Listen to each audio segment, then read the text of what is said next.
Welcome to that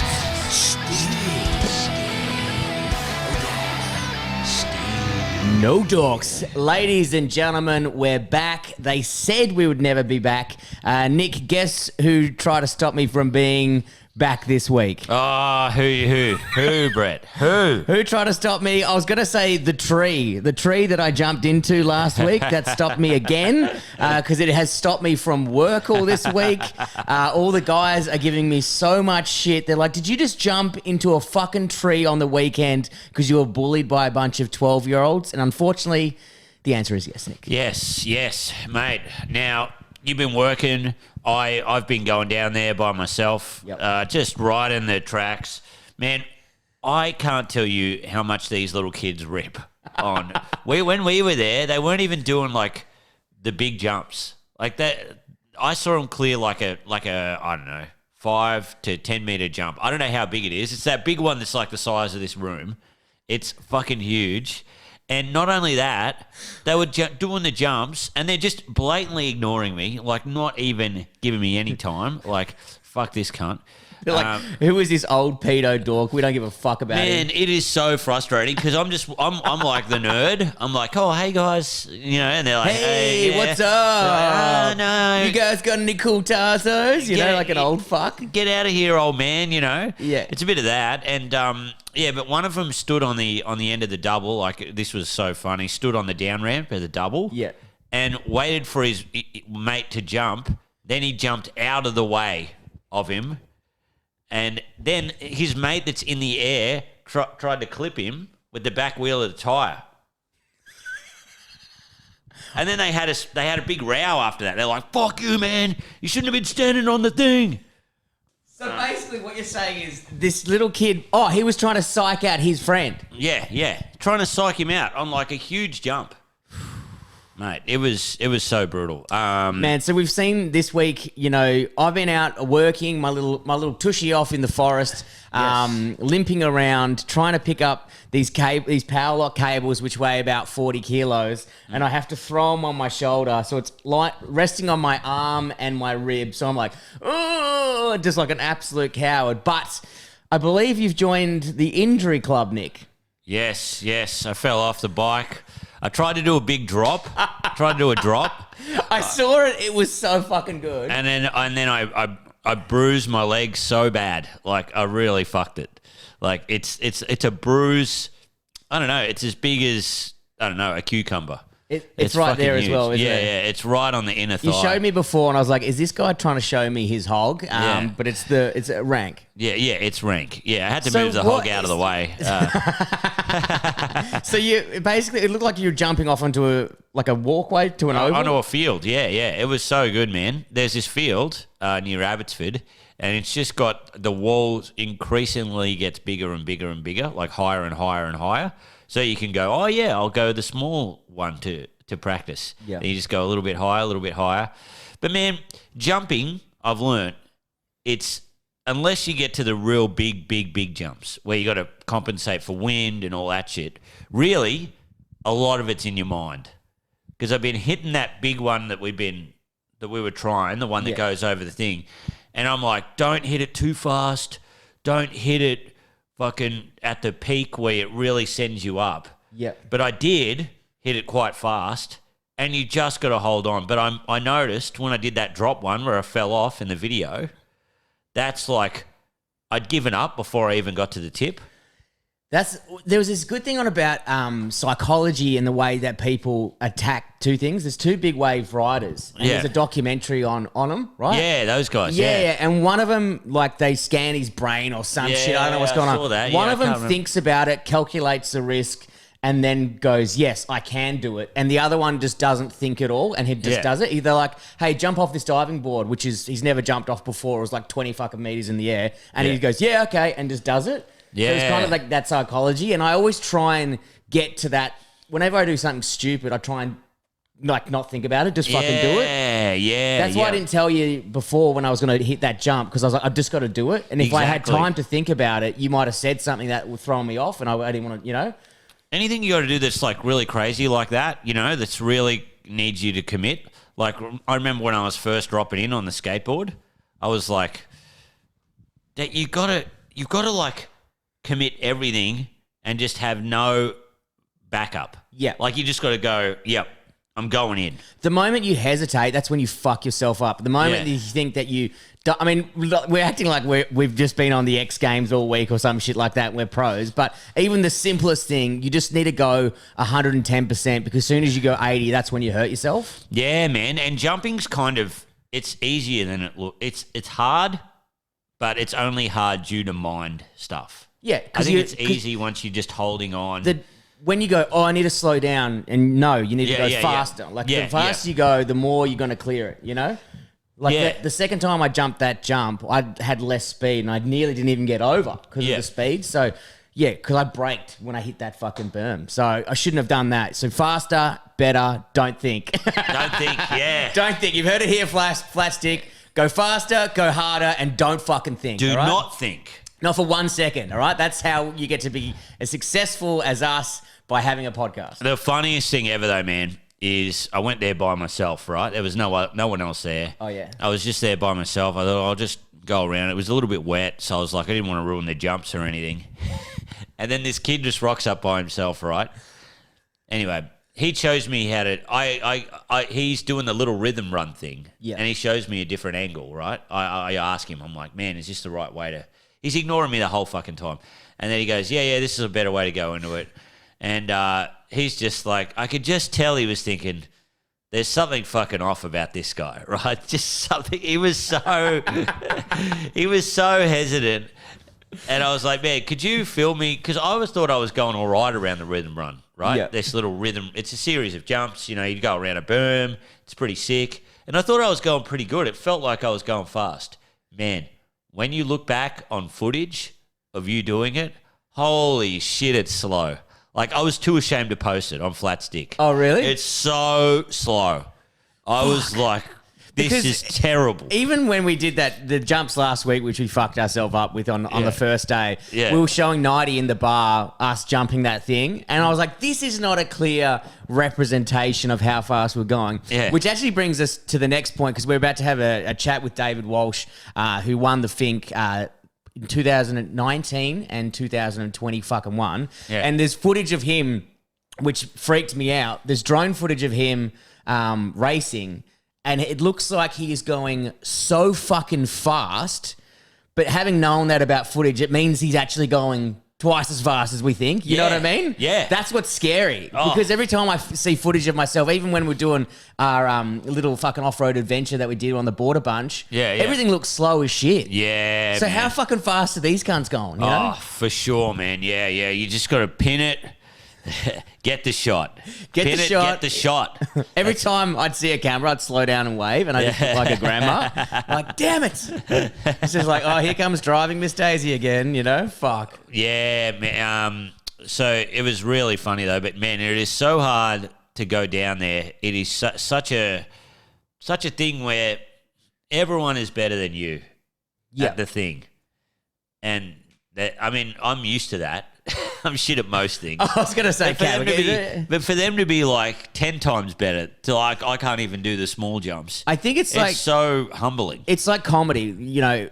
Age has no like spectrum on skill. Just because we're older than everyone there doesn't mean we're fucking better than them. You know what I mean? Yeah. It's like there's some old dudes in comedy who you like we're better than. Yes. You know what I mean? So age has no fucking bearing. So you got to just fucking swallow your pride and then even turn to those 12-year-olds and go, how do you fucking do this? I know, man. And that's what I want to. I want to be like. I want to go up and ask him. But I see him like, because even this kid, he wouldn't talk to me. And then I saw him around all of his mates the next day. He's like the rowdiest one. Like, yeah, fucking whatever. And I just want to go and ask him what the preload on my forks, like how you change that. That's what I want to do.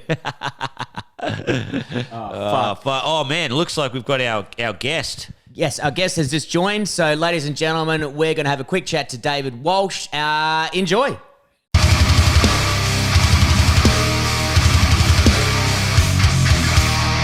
Ladies and gentlemen, we are here with the king of the Finke, David Walsh. How are you, brother?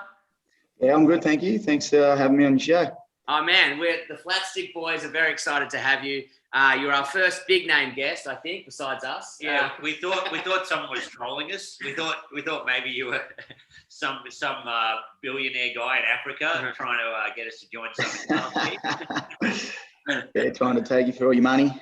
Yeah, well, mate, the joke's on you because we've fucking got none. So have a look at this setup. I'm in my lounge room. Yeah, well, fuck, you wouldn't be getting much out of me either. Yeah.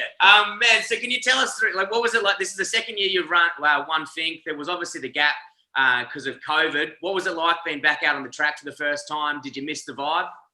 Yeah, definitely missed the event. You know, the year that it wasn't run, it was pretty sad. You know, it's like Christmas and now spring, so yeah, it was definitely pretty shitty that it didn't run. And then yeah, it was just good to be back and see everyone, all the people out and about, and yeah, get to go racing again. Like, yeah, that's exciting, man. So you're from Alice Springs, like born and bred. Is this the biggest event ever in your life? Like, this is what you've been training for. This is everything. You know, did you grow up watching the Finke and all that kind of thing?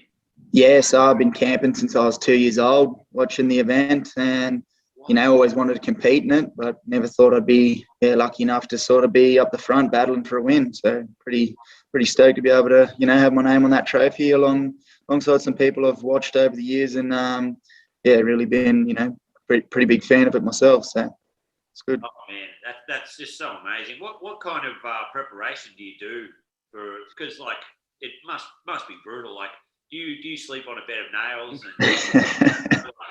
And, yeah, some nights I do. And you're doing, you know? Yeah, some nights I do when I piss off the missus. Then you're on a yeah. It's just a lot of bike time. You know, a lot of time on the motorbike out down the track. A lot of mountain biking and some gym work and things, you know, whenever I can. So, you know, you try to get as fit as you possibly can because it is brutal. It's a 2-hour sprint, so you got to be, you know, fit enough to run for 2 hours straight. So it's pretty wild. Just before mountain biking, me and Nick have just recently taken up mountain biking and doing jumps. Have you had a similar experience to me when you were bullied by a 12-year-old to hit a jump and then you ended up in a tree? Has it ever happened to you? Look, I'm pretty hopeless on a mountain bike, so I ended up in the tree without the bullying. So yeah, that's the problem when you start getting old. You're like, man, I don't have good enough insurance for this shit, you know? Yeah, not wrong. Plus, it's too hard to get insurance anyway. There's some look, because we love riding our motos. You know, there's nothing better. There's no better way to see the country than at 130 k's an hour. You know, over various stuff. But when you're racing the Finke, are you having fun, or is fun time over then? Is it all like, how focused? Are you thinking about anything else? Like, yeah. Your mind does slip a little, you know. You go past some camp spots where, you know, some people are, and you get a bit jealous for about 5Ks that you're not just sinking tins with boys on the sidelines. But, you try and stay as focused as you can. I mean, yeah, any little mistake out there will catch you out at the speed you're doing. So it's definitely... There's a famous photo of Toby Price getting flashed by two girls. Did you happen to see them this year? Were they there again? There's no one. I don't care how fast you're going. I would be looking. Yeah, no, you see where the photos have been over the last few years, and you just make sure you're going slow enough to get your, you know, peripheral vision going. I was going to say I'd be having neck problems every 2 minutes. Now, David, in a minute we'll have a look at the bike if that's possible, but we've got a few questions that have come through from the fans. I believe one of them is actually from your brother because he asked who is better at basketball, you or Joe? Oh, you're kidding me. Yeah.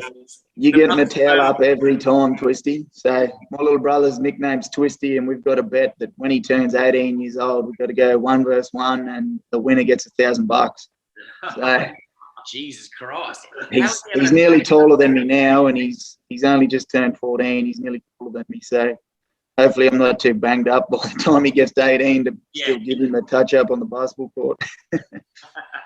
Now, first question we've got from the boys is, do you remember anything from the night of the Finke at the Cass? Very, very little, unfortunately. Why? What, have they got some shit intel on me, do they? Yeah. We don't know who these are coming from. Well, we do, but We also got how many schooners did you have leading up to the race week? Not a single one in the race week. Really? I had a couple on the overnight, but that was about it down at Finke. But yeah. Really? So you had one in the overnight? Not this year, technically. Not allowed to this year. Yeah. Oh man, that's great. You need a little bit of relief, like something to not just to settle the nerves, calm you down a little bit. Far out. That must be wild, man. Because out there, the culture's like heaps of drinking. Like you'd be brutally beaten, in that week before. Yeah, look, that's the best part about the camping and that. I think for everyone, they just go out and run amok and have a bit of fun in the sand for a while with a few beers and mates. We had our mate Tom Jack, who was in the Finke race this year, and I reckon he probably had more schooners than he did kilometres on that bike. You know what I mean? He looked very dusty. Yeah, well, it's definitely gets you a bit of a thirst coming on when you finish the event. So why not? Now, we got sent this question, which I actually think is a fucking sick one. If you were sponsored by VB or any beer company next year to race a stupid vehicle in the Finke, what vehicle do you think you would choose? Ooh. I think that's great. I would personally race an EV Falcon if I could. Yeah. I'd ride a sidecar with a mate, I reckon, like how they used to back in the days. Already got a mate. He's pretty keen on it anyway, so that would probably be the ride I'd go. I'd ride. He'd have to swing. Yeah, man. I saw it a while ago. In America, they've got sidecar motocross. Yeah, they still have it here in Australia. Really? Yeah. Yep. Man, how much money and how much do people want to die? That's yeah, they're a pretty wild setup, and considering some of the jumps them boys do on them, it's pretty insane. Sweet. Now, Dave, do you reckon you could possibly give us a tour of the beast? Yeah, for sure. I just had to do a bit of a clean up here because I hadn't since Finke. So, really? So here's. I don't notice any nudie mags in your shed either. So did you hide those? No, so that's my practice bike for this year. The race bike itself has gone back to Sydney, and then this is my 2019 winning bike that I've been lucky enough to keep. So it's hanging on the wall. Oh wow! Oh, sick! Man, that's amazing. Got that check from that year there, and then the new one that I've got to hang to eventually. So you're on a KTM 450, is it? Nah, 500s. So yeah, run the 500s in Finke. Just can't really beat them with their top end speed and things down that track. So man, we went on a ride with our mates, and a few of them had KTMs, and we just saw the back of them the whole time. It was. What do you boys ride? I got a DR650. I got an old bush pig. Yep. XT600. So yeah, right, yeah. Yeah, so they're just like when you ride them, you're like, oh hell yeah, this thing's got a bit of bottom end, because I'd ridden bikes in like fucking 15 years. But then we were against our mates in KTMs and fucking WRs, you just left in the dirt. You're just like, is it even legal to put number plates on those things? Like really? No, it should be illegal, shouldn't it? The things are that good on the dirt these days. So man, so did you start off in motocross and then like not to make too many comparisons to Toby Price, but he started off doing that as well. Did you start off doing that, then went to Finke, or? Yeah, so I started racing when I was like 13 years old, a bit late to the sport, but started the local motocross scene here in Alice, and then we used to travel to South Australia a lot to do some of the SA title rounds as a junior. And then when we hit 16 years old, my old man sort of said, right, that's enough. You can get a job and pay for it yourselves. And really? So that's when I sort of turned my focus to Finke. There was a lot of sponsorship opportunities for that event if, you're doing well, and help pay for the love we have for this crazy sport. Yeah, man. It's not exactly a cheap sport, is it? Nah. So I keep saying, my young fella, I'm like, mate, I'll buy you a set of footy boots each week if you play footy instead of motocross. Yeah. We did, when I was young, we did motorbikes and we did water skiing, which was just so brutal on Dad. Always fixing a bike or a boat or something. Yeah.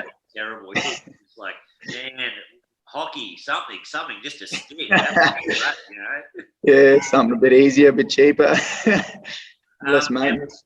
And man, what like are you still working a job on the side? Are you do you plan to race full time this year or something, or do it as well this year? Or? Nah, look, this is pretty much a hobby for me. I'm lucky to be sponsored by KTM and a lot of other very good brands, so like Alpine Stars and things. So I'm lucky on that side. But I'm actually a carpenter, full-time chippy. I just started my own business with a mate 2 years ago, which is Oscon. So yeah, sort of the motorbike thing is the part-time thing for me.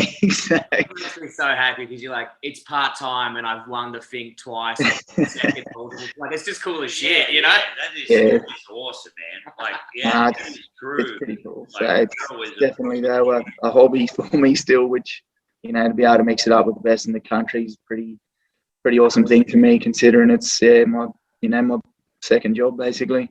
Now, we've got a question about the Baja 1000. Will you be competing in that again? I don't even think I said that right. But is it Baja? Nah, Baja 1000. I'm dyslexic. You can't ask me to read things. The Baja 1000. So you've competed in it before. How did you go? Do you think you'll go back? So I competed in 2019. I had the best time. You know, that is just heaven on earth, that joint for me. So it was definitely an experience I'd really love to do again. The team I rode for though are no longer doing bikes at the moment, which is disappointing.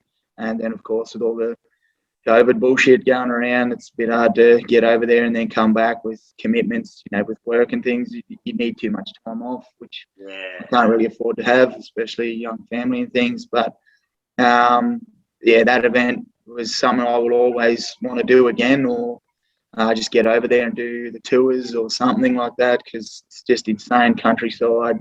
People are amazing, and the race itself was just you have to go there and check it out to actually believe just how insane it is. You know, the trucks and bikes and the way you pre-run, and it's just always people out in the middle of the desert, and it's just insane.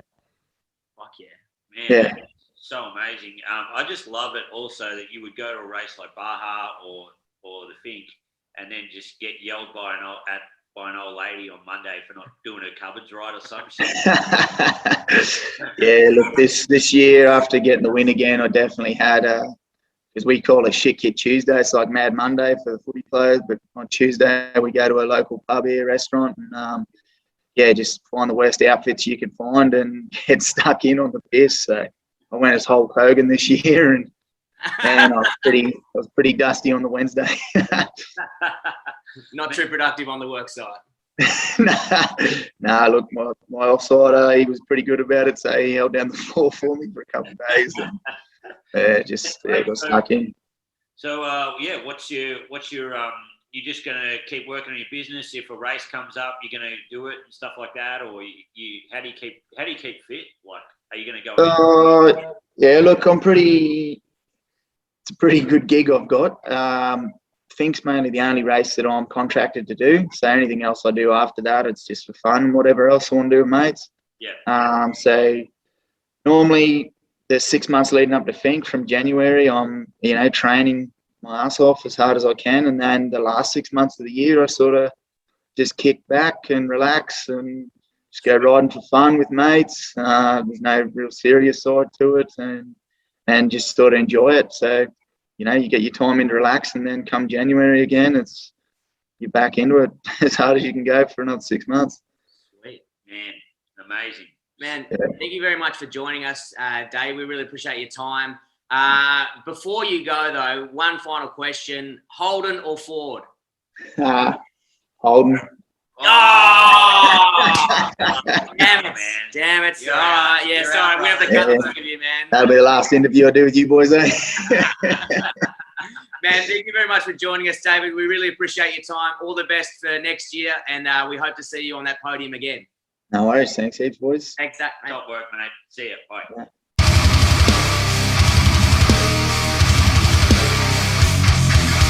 And we're back from our interview with David Walsh.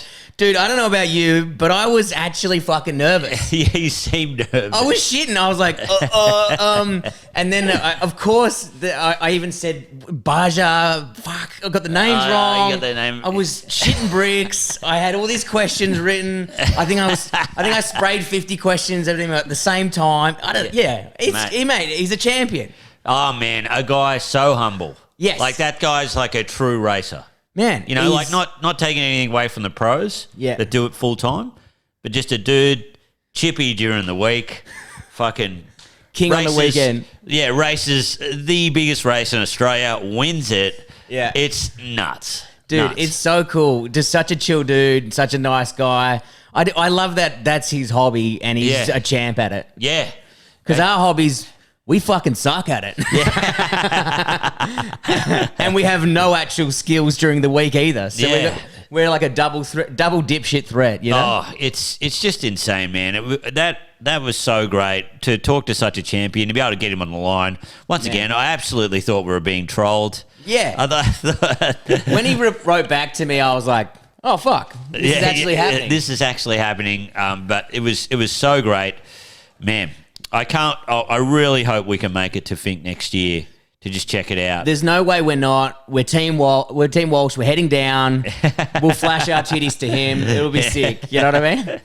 Yeah, my titties are big enough, I reckon.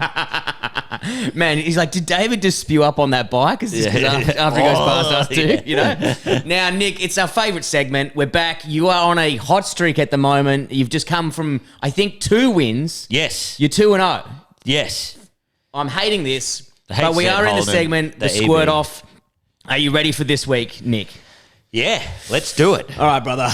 Because I feel like I've got you this week. Coming in at 200 horsepower. Yeah. 4-speed, 6.6 litre V8, gold steering wheel. Whoa. Gold spokes. Oh, my God. Gold dash. Yes. Gold engine plated. Like the top plate. I think that's too much. No. Wait. It's too much.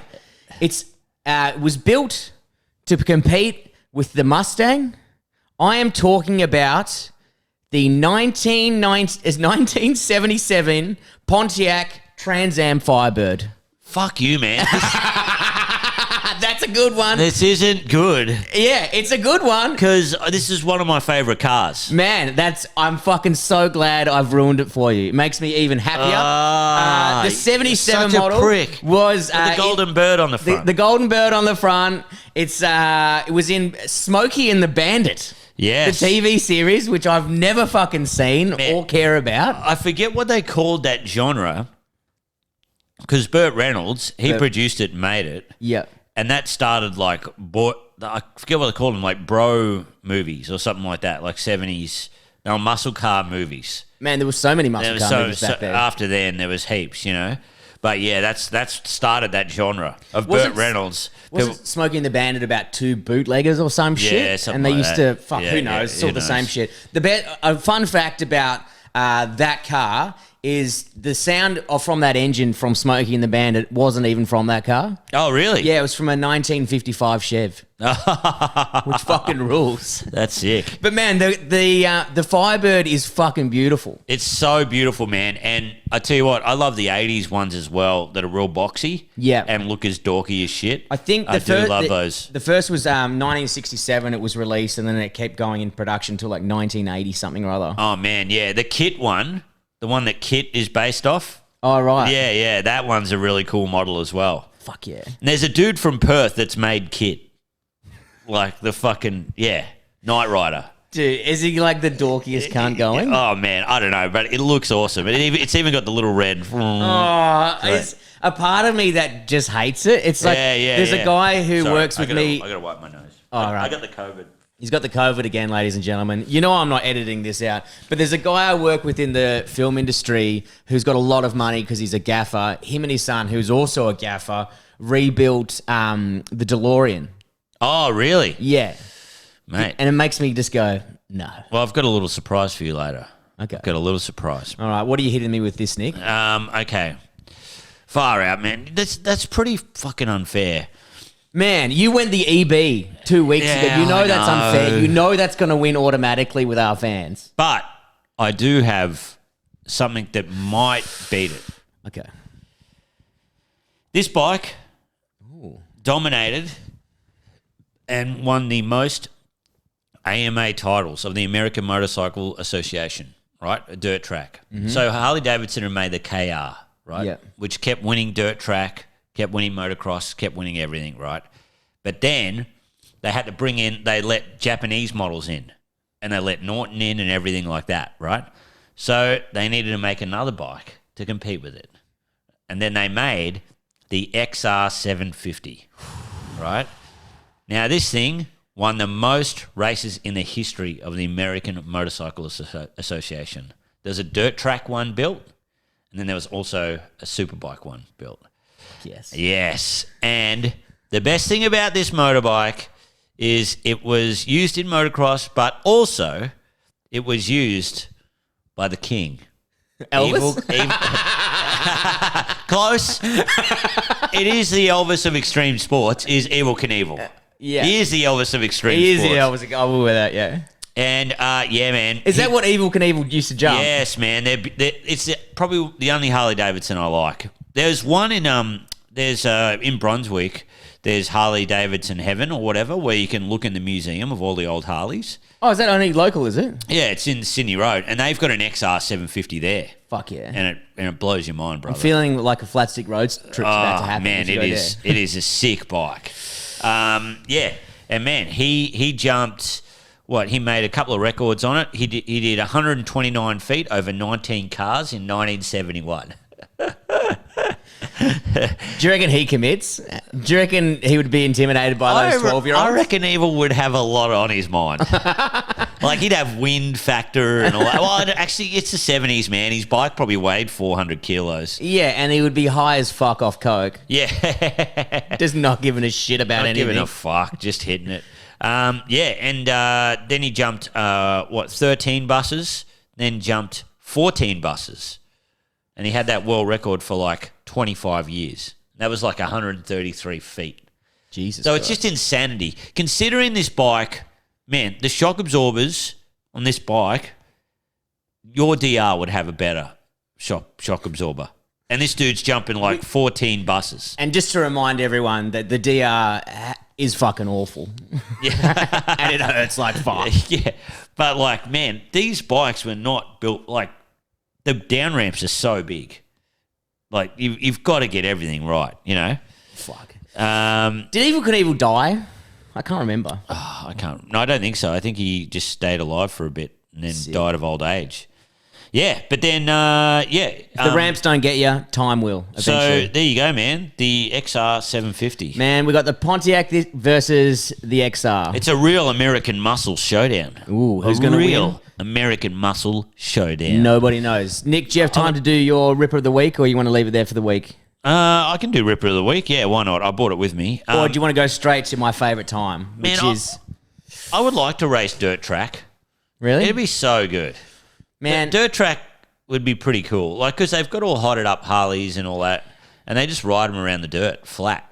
right. But there's no jumps. I'm going to leave you on your mate, Nick. We'll leave the episode. We'll save that for next week. Save I it for reckon. next week? 'Cause All we right. had such a fucking good interview. All right. Right, now, it's in the theme and the spirit of what we've been doing. This is a mountain bike special this week, and Yes. I've dedicated this one to you. The first person on the bike jumping off is me. Okay. The next person is the cool 12-year-old that wears that motocross helmet. Yeah. And the third person who hits this ramp is the king himself, Nick Capper. This is fucking your mate. Yo, mate. 2 and 3. Just straight down. He does like a front tumble. I saw my uncle do that once. It was hilarious, man. The best part is, like, he hasn't even got the helmet clipped up, Yeah. so it's just a fucking flip. Jesus, what was that? Fucking hell. You see that? Yeah. Whoa. All right, we're going to put that in the group as well. That was pretty Yes. sick. That was the double. Ladies and gentlemen, that's been another great episode of Flat Stick. Thank you very much, David Walsh, for joining us. Man, honor and privilege. Until next time, keep it flat. Stick.